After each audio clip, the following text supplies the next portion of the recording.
Okay. तो आज के वीडियो में हम यूकेरियोटिक सेल के बारे में पढ़ेंगे। हमने इससे पहले प्रोकैरियोटिक सेल के बारे में डिस्कस कर लिया है। सो यूकेरियोटिक सेल के जो एग्जांपल्स होते हैं कि कौन-कौन से ऐसे ऑर्गेनिजम्स है जिसके अंदर यूकेरियोटिक सेल पाया जाता है। So the first thing is protist, plants, animals and fungi. इन सभी में यूकेरियोटिक सेल पाया जाता है।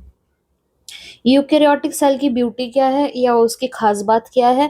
देयर इज एक्सेसिव कंपार्टमेंटलाइजेशन, कि अगर हम यूकेरियोटिक सेल को देखेंगे तो उस सेल के अंदर हमको क्या दिखाई देगा, बहुत सारे ऑर्गेनल्स हैं जिसकी वजह से सेल के अंदर बहुत सारे कंपार्टमेंट्स बन गए हैं, जिसको हम क्या बोलते हैं, excessive compartmentalisation of cytoplasm through the presence of membrane bound organelles. और जो हमारे यूकेरियोटिक सेल हैं उसके जो ऑर्गेनल्स हैं उसमें क्या प्रेजेंट है, उनके यहाँ पे मेम्ब्रेन प्रेजेंट है। They are surrounded by a membrane. जैसे सेल की मेम्ब्रेन होती है वैसे ऑर्गेनल की भी मेम्ब्रेन है, और इस ऑर्गेनल के साथ ये जो मेम्ब्रेन प्रेजेंट है इसके वजह से बहुत सारे कंपार्टमेंट्स बन जाते हैं यूकेरियोटिक सेल के अंदर।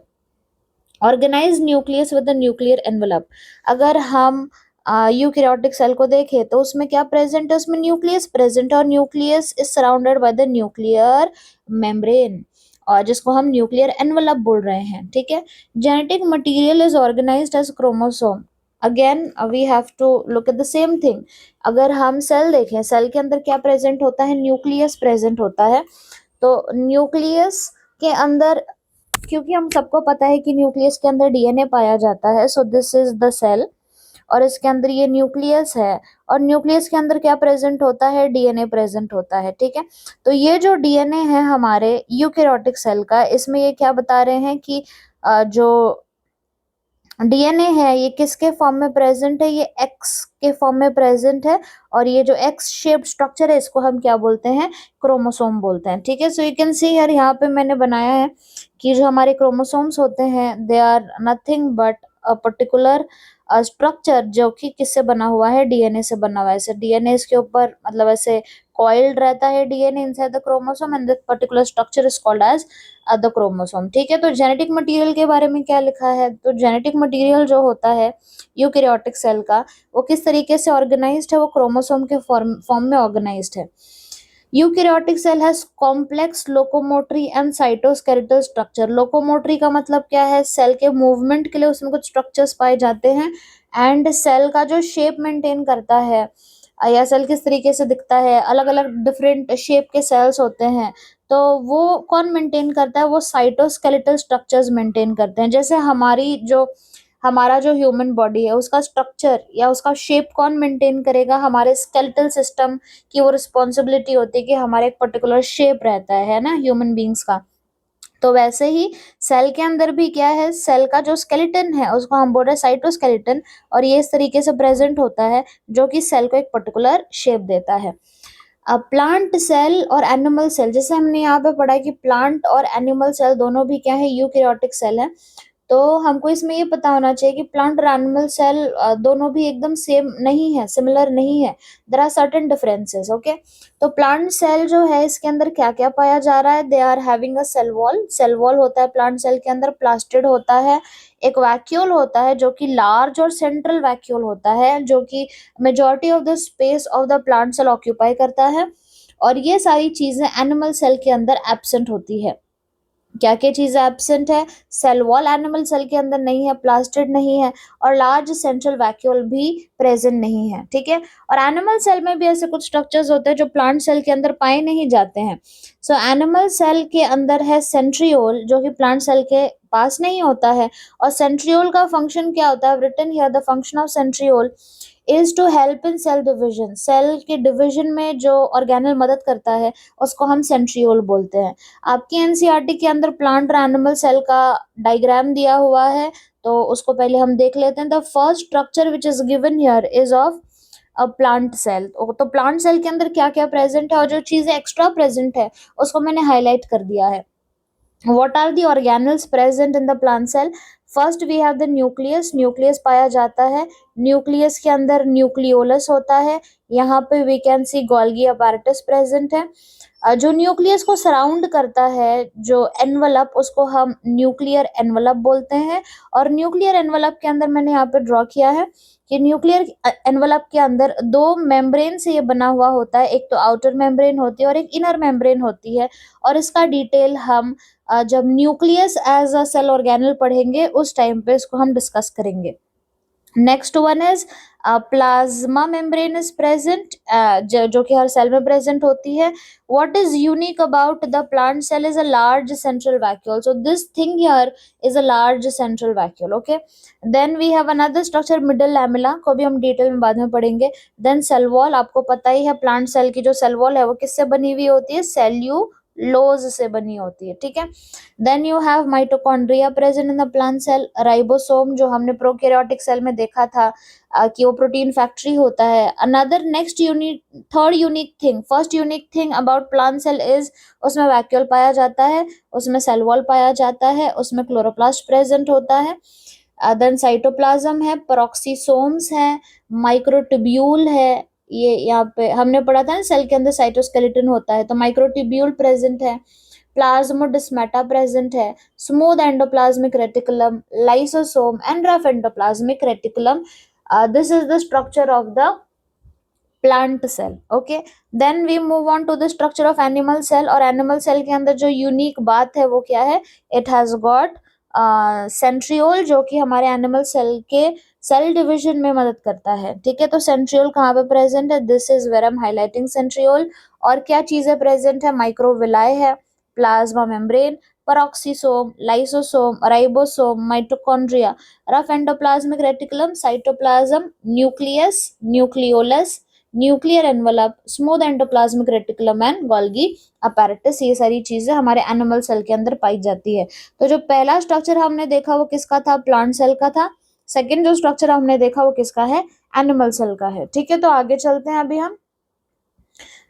Now we have to discuss the cell organelle one by one. तो जो पहला सेल ऑर्गेनल हमको डिस्कस करना है उसका नाम है सेल मेम्ब्रेन। ओके, तो यू कैन सी हियर, यहाँ पे मैंने एक सेल को ड्रॉ किया है और यहाँ पे जो इसकी बाउंड्री है ये सेल मेम्ब्रेन है और सेल मेम्ब्रेन को हमने जूम इन किया है। तो अगर हम सेल मेम्ब्रेन को जूम करें तो ये पर्टिकुलर स्ट्रक्चर हमको नजर आता है। This structure we will be able to see, this is the proper structure of the cell membrane. तो सबसे पहला पॉइंट क्या है, जो सेल मेम्ब्रेन है ना ये किससे बनी होती है, ये बनी होती है फॉस्फोलिपिड से। हम पूरा डिस्कशन करेंगे, फॉस्फोलिपिड से बनी हुई है। और ये फॉस्फोलिपिड्स कहाँ पे प्रेजेंट है, you can see structures like this, these are phospholipids. Okay, I don't know if you can understand, लेकिन यहाँ पे मैं हाईलाइट कर रही हूँ। तो ये सब क्या है, ये फॉस्फोलिपिड के स्ट्रक्चर्स होते हैं। Then you have got sugar molecule present है, ये यहाँ पे शुगर मॉलिक्यूल है। देन पेरिफेरल प्रोटीन है, ये प्रोटीन मॉलिक्यूल बाहर निकल रहा है, ये पेरिफेरल प्रोटीन है। Then we have got cholesterol यहाँ पे पाया जाता है। और so this is the thing. और एक और है यहाँ पे इंटरनल प्रोटीन है, यहाँ पे you can C internal protein है। This model of the cell membrane is called as fluid mosaic model of the plasma membrane, जो कि किसके द्वारा गिवन था, सिंगर एंड निकोलसन जो साइंटिस्ट थे उन्होंने ये मॉडल को दिया था, ठीक है। So now we see more about the cell membrane. Okay, तो पहला पॉइंट क्या है, सेल मेम्ब्रेन स्टडीज, जो ये हमने स्टडी किया कि सेल मेम्ब्रेन के अंदर क्या क्या प्रेजेंट होता है, वो किसके ऊपर हमने किया था, वो हमने ह्यूमन रेड ब्लड सेल के ऊपर किया था, इरिथ्रोसाइट के ऊपर किया है। जैसे रेड ब्लड सेल को हम इरिथ्रोसाइट बोलते हैं और आरबीसी बोलते हैं। सेल मेम्ब्रेन किस किस चीज़ों से बना हुआ है, इसके अंदर लिपिड होता है और इसके अंदर प्रोटीन होता है, ठीक है।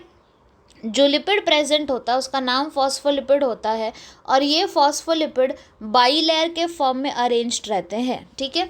सो व्हाट इज बाईलेयर, तो उसको अभी हम देखने वाले हैं। फॉस्फोलिपिड बाईलेयर का है, यहाँ पे मैंने स्ट्रक्चर ड्रॉ किया है। You can see one structure, if I take this out it is called as phospholipid, ये फॉस्फोलिपिड होता है।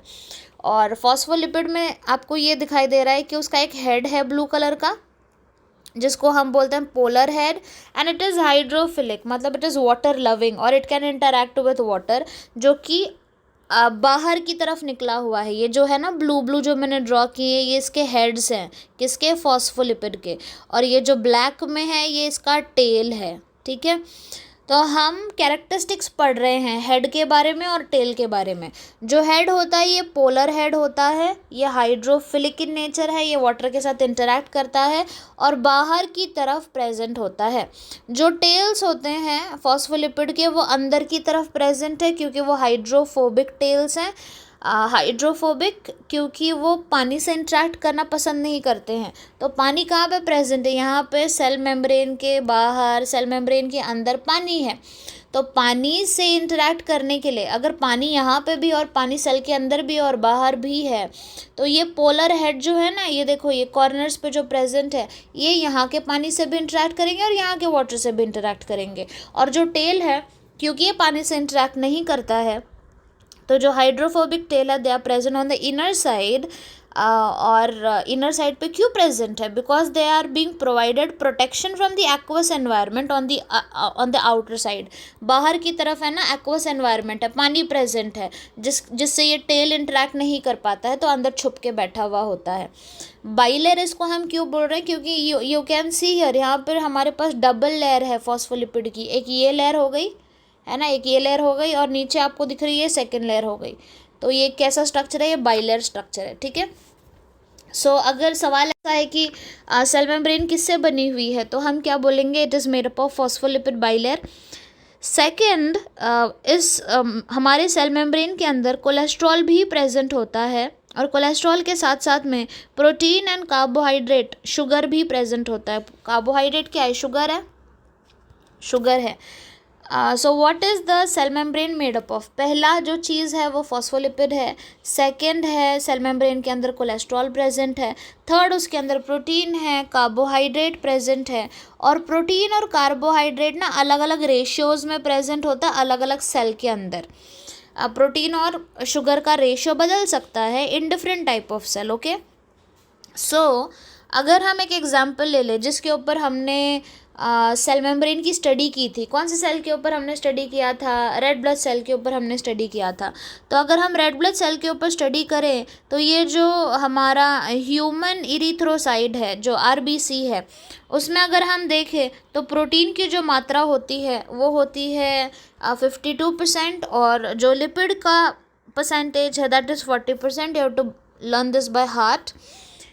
इन human RBC, in human erythrocyte, protein कितना पाया जा रहा है, 52% पाया जा रहा है, और लिपिड कितना पाया जा रहा है, 40% पाया जा रहा है, ठीक है, okay.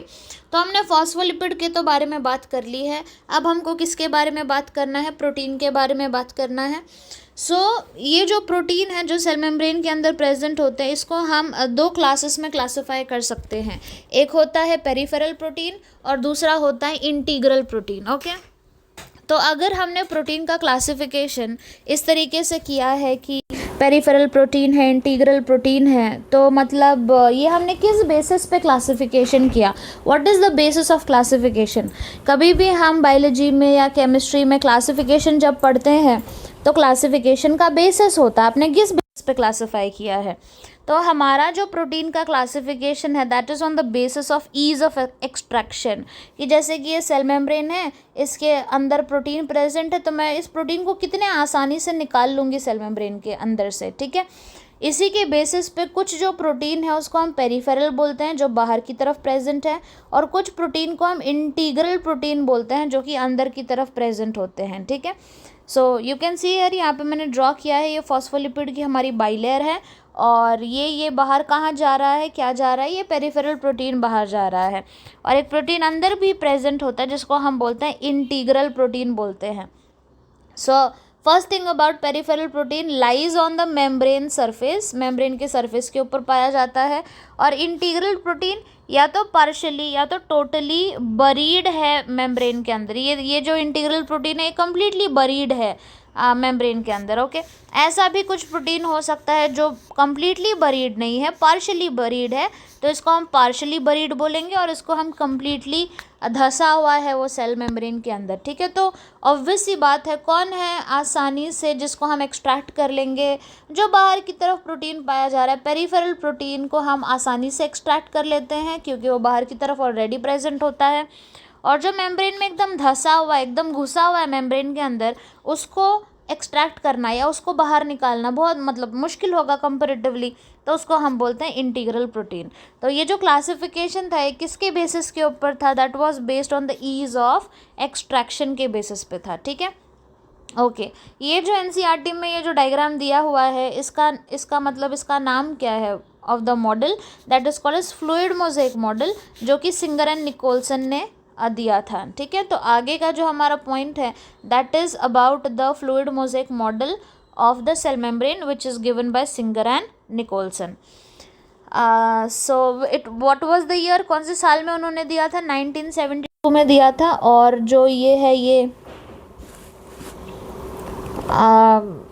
okay, what we'll do is we'll make a video about this thing we will study about this thing in the next video। एक नए वीडियो में इसको हम स्टडी करते हैं।